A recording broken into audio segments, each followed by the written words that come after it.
across America. My name is Patrick, Captain Patrick.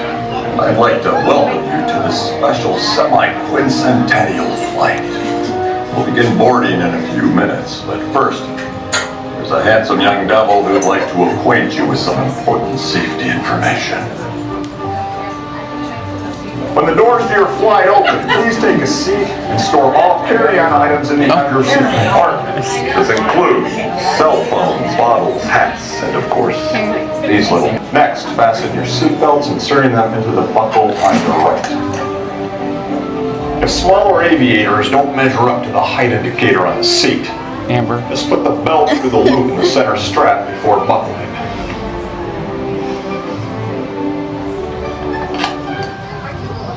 Nice work, pal. Soon you will be airborne. So if you or your little aviators have a fear of flying or of heights, you might want to wait for your party at the arrival gate. Okay, let's review. That is seatbelt, carry-on item, safety strap, fear of heights, keep your hands and arms inside at all times. Anything else? Yeah. Have a nice flight.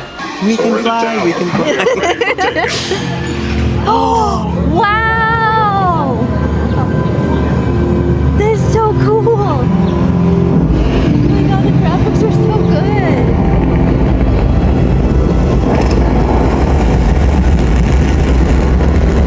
Oh, the rumble.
Trout fishing.